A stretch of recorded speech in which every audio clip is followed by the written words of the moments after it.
ಎಲ್ರಿಗೂ ನಮಸ್ಕಾರ. ಶ್ರೀಲಕ್ಷ್ಮಿ ಕಿಚನ್ಗೆ ಸ್ವಾಗತ. ಇವತ್ತಿನ ವಿಡಿಯೋನಲ್ಲಿ ನಾವು ಮೆಂತ್ಯ ಸೊಪ್ಪಿನ ಜೋಳದ ರೊಟ್ಟಿ ಜೊತೆಗೆ ಖಾರವಾಗಿರುವಂಥ ಮೆಣಸಿನಕಾಯಿ ಚಟ್ನಿ ಹೇಗೆ ಮಾಡೋದು ಅಂತ ನೋಡೋಣ. ಮೊದಲು ರೊಟ್ಟಿ ಹಿಟ್ಟು ಕಲಿಸ್ಕೊಳ್ಳೋದಕ್ಕೆ ಒಂದು ಪಾತ್ರೆ ತೊಗೊಂಡಿದ್ದೀನಿ. ಅದಕ್ಕೆ ಒಂದು ಬಟ್ಲೆ ಆಗೋಷ್ಟು ಜೋಳದ ಹಿಟ್ಟನ್ನು ಹಾಕೋತಾ ಇದ್ದೀನಿ.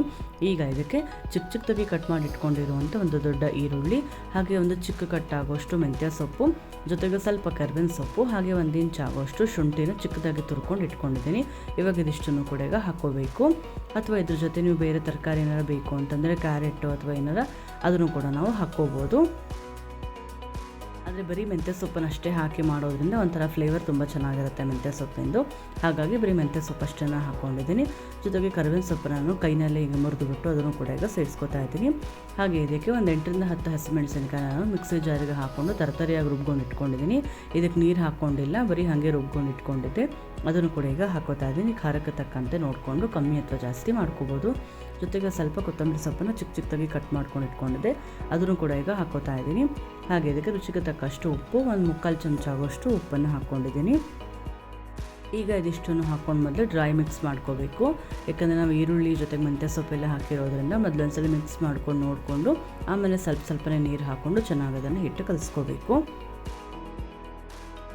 ಈಗ ನೋಡಿ ಒಂದ್ಸತಿ ಡ್ರೈ ಮಿಕ್ಸ್ ಮಾಡ್ಕೋತಾ ಇದ್ದೀನಿ.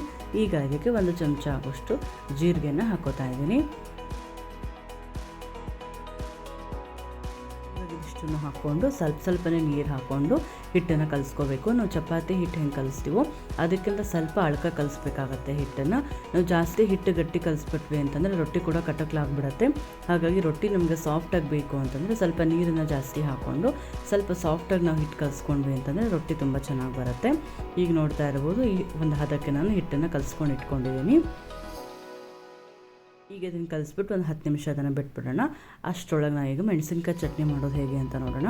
ಮೊದಲು ಒಂದು ಕಬ್ಬಿಣದ ತವ ಇಟ್ಕೊಂಡಿದ್ದೀನಿ. ಅದಕ್ಕೆ ಒಂದು ಸ್ವಲ್ಪ ಹಸಿಮೆಣಸಿನ್ಕಾಯಿನ ಹಾಕೋತಾ ಇದ್ದೀನಿ. ಇವಾಗ ಇಷ್ಟನ್ನು ಹಸಿಮೆಣಸಿನ್ಕಾಯಿನ ಹಾಕ್ಕೊಂಡು 1-2 ನಿಮಿಷ ಚೆನ್ನಾಗಿ ಫ್ರೈ ಮಾಡ್ಕೋಬೇಕು. ಎಣ್ಣೆ ಏನು ಹಾಕ್ಕೋಬಾರ್ದು, ಹಾಗೆ 1-2 ನಿಮಿಷ ಬಿಸಿ ತವದ ಮೇಲೆ ಹಾಕ್ಕೊಂಡು ಫ್ರೈ ಮಾಡ್ಕೋತಾ ಇದ್ದೀನಿ. ಈಗ 1-2 ನಿಮಿಷ ಆದಮೇಲೆ ಈಗ ಅದಕ್ಕೆ ಸ್ವಲ್ಪ ಎಣ್ಣೆ ಹಾಕ್ಕೋಬೇಕು. 1-2 ಚಮಚ ಆಗೋಷ್ಟು ಎಣ್ಣೆನ ಹಾಕ್ಕೊಂಡು ಚೆನ್ನಾಗಿ ಅದು ಫುಲ್ ಇದಾಗಬೇಕು, ರೋಸ್ಟ್ ಆಗಬೇಕು, ಅಲ್ಲಿ ತನಕ ಚೆನ್ನಾಗಿ ಫ್ರೈ ಮಾಡ್ತಾ ಇದ್ದೀನಿ. ಈಗ ನೋಡ್ತಾ ಇರ್ಬೋದು ಮೆಣಸಿನ್ಕಾಯಿ ಕಲರ್ ಕೂಡ ಚೇಂಜ್ ಆಗಿದೆ. ಇಷ್ಟು ಮಟ್ಟಿಗೆ ಅದನ್ನು ಚೆನ್ನಾಗಿ ಫ್ರೈ ಮಾಡ್ಕೋಬೇಕು. ಇವಾಗ ಇದನ್ನು ಫ್ರೈ ಮಾಡ್ಕೊಂಡು ಇಟ್ಕೊಂಡಿರುವಂಥ ಮೆಣಸಿನ್ಕಾಯಿನ ಒಂದು ಜಾರಿಗೆ ಹಾಕೋತಾ ಇದ್ದೀನಿ.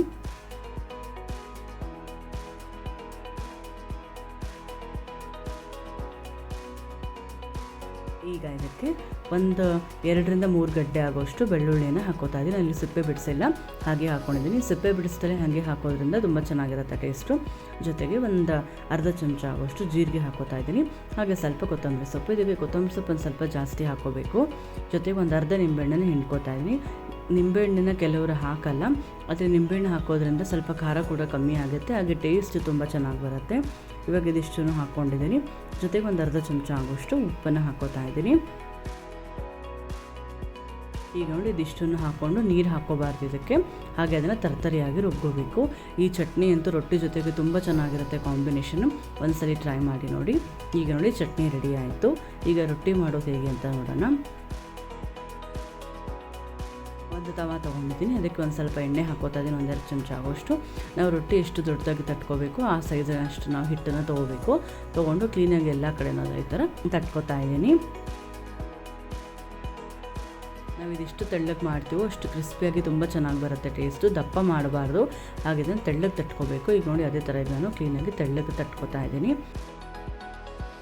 ನೀವು ಈ ಥರ ತವದ ಮೇಲೆ ತಟ್ಟೋದು ಬೇಡ ಅಂತಂದರೆ ಬಟರ್ ಪೇಪರ್ ಬರುತ್ತಲ್ಲ, ಅದ್ರ ಮೇಲೆ ಕೂಡ ತಟ್ಕೊಂಡು ನೀವು ಅದನ್ನು ಆಮೇಲೆ ಡೈರೆಕ್ಟಾಗಿ ತವದ ಮೇಲೆ ಹಾಕ್ಕೊಂಡು ಹಾಗೆ ಮಾಡ್ಕೋಬೋದು.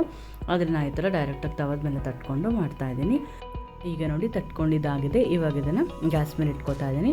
ಫ್ಲೇಮ್ನ ಹೈನಲ್ಲೇ ಇಟ್ಕೊಂಡು ಚೆನ್ನಾಗಿ 2 ಕಡೆನೂ ಗೋಲ್ಡನ್ ಬ್ರೌನ್ ಆಗೋ ತನಕ ಚೆನ್ನಾಗಿ ಅದನ್ನು ಬೇಯಿಸ್ಕೋಬೇಕು. ಈಗ ನೋಡಿ ಒಂದು ಸೈಡ್ ಕೂಡ ಕೆಂಪಾಗಿದೆ, ಕೆಳಗಡೆ ಎಲ್ಲ ಫುಲ್ ಗೋಲ್ಡನ್ ಬ್ರೌನ್ ಆಗಿ ಸ್ವಲ್ಪ ಕ್ರಿಸ್ಪಿ ಆಗಿದೆ. ಇವಾಗ ಇದನ್ನು ತಿರುಗಿ ಹಾಕೋತಾ ಇದ್ದೀನಿ. ಇದೇ ಥರ ನಾವು 2 ಕಡೆನೂ ಕೂಡ ಕ್ರಿಸ್ಪಿಯಾಗಿ ಹಾಕೋ ತನಕ ಚೆನ್ನಾಗಿ ಅದನ್ನು ರೊಟ್ಟಿನ ಬೇಯಿಸ್ಕೋಬೇಕಾಗತ್ತೆ. ಈಗ ನೋಡಿ 2 ಕಡೆ ಕೂಡ ಆಗಿದೆ. ಈಗ ಚೆನ್ನಾಗಿ ಕಲರ್ ಬಂದಿದೆ. ಇವಾಗ ಇದನ್ನು ತೆಕ್ಕೋತಾ ಇದ್ದೀನಿ. ಈಗ ತುಂಬ ಟೇಸ್ಟಿಯಾಗಿರುವಂಥ ಮೆಂತ್ಯ ಸೊಪ್ಪಿನ ಜೋಳದ ರೊಟ್ಟಿ ಜೊತೆಗೆ ಖಾರವಾಗಿರುವಂಥ ಮೆಣಸಿನಕಾಯಿ ಚಟ್ನಿ 2 ಕೂಡ ರೆಡಿ ಆಯಿತು. ಹಾಗೆ ಇವತ್ತಿನ ಈ ರೆಸಿಪಿ ನಿಮಗೆ ಇಷ್ಟ ಆಗಿದ್ದರೆ ಲೈಕ್ ಮಾಡಿ ಹಾಗೂ ಫ್ಯಾಮಿಲಿ ಫ್ರೆಂಡ್ಸ್ ಜೊತೆ ಶೇರ್ ಮಾಡಿ. ಎಲ್ಲರಿಗೂ ಧನ್ಯವಾದಗಳು.